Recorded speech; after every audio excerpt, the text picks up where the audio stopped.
Hi, I wanted to first thank you for taking the time to um, look into seeking supervision and also to visiting this channel to learn more about what it is and who we are and what I'm trying to accomplish.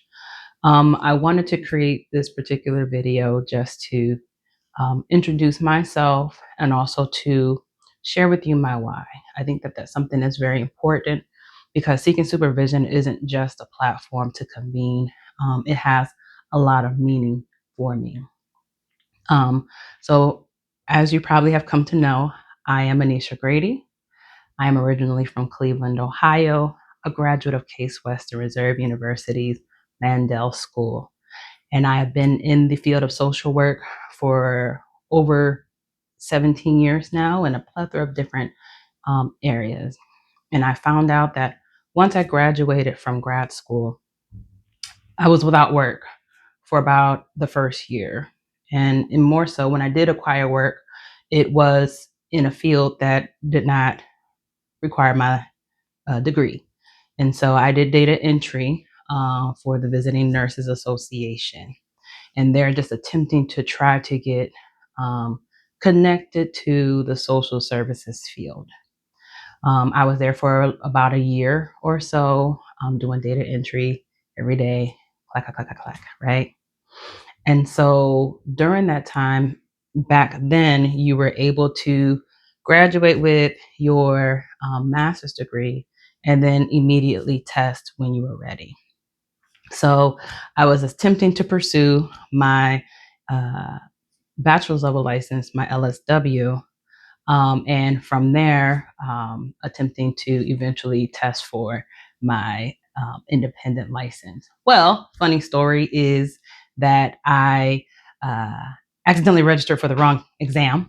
And so I ended up taking the clinical licensure exam and eventually passed. I won't say by how much, but needless to say, is that here we are passing and in the field. Now, fast forward, jump right into getting into the work field. I was referred by a colleague I went to college with and broke into the career. Started the supervision track.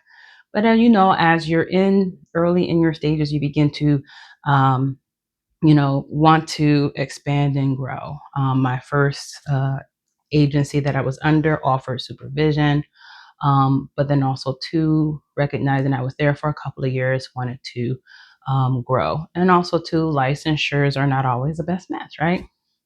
And so I began to notice that as I was advancing in careers, because each position that I took for me was not a lateral, but a vertical move to get to where I am professionally. And I did it with intentionality.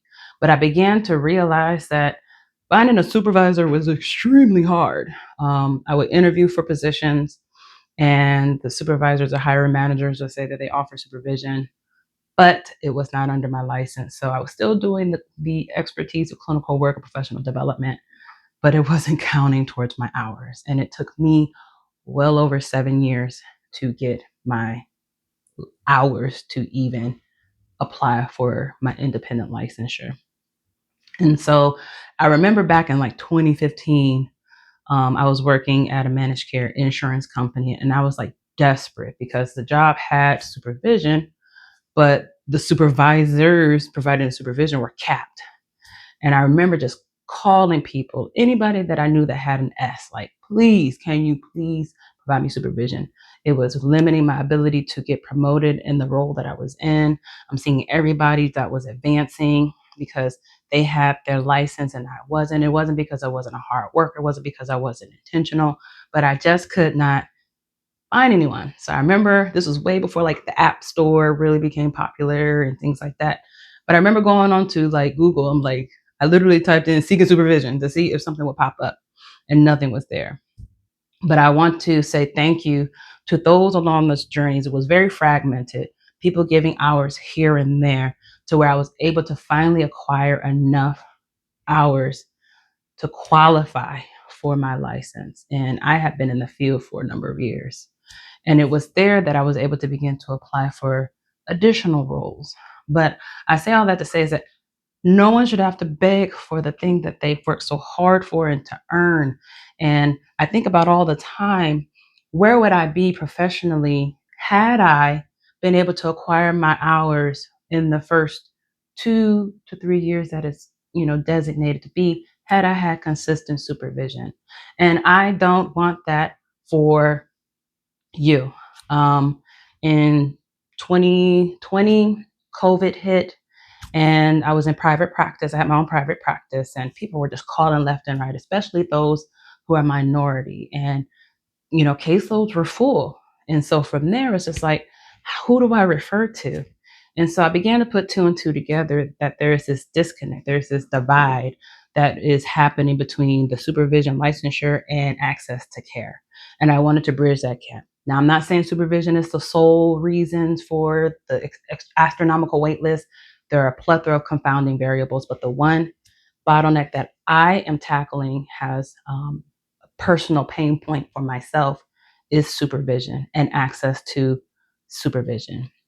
And so I decided to share with my then mentor my idea. She encouraged me to step outside of my comfort zone. I'm an introvert, and to pitch my idea at the Cleveland Leadership Center's Excel Pitch competition, where I pitched in two categories and the primary, the overall. And there, that is when Seeking Supervision really began to take its form. It started as an idea, and then their fundraising to get to where we are now with our first iteration of the platform.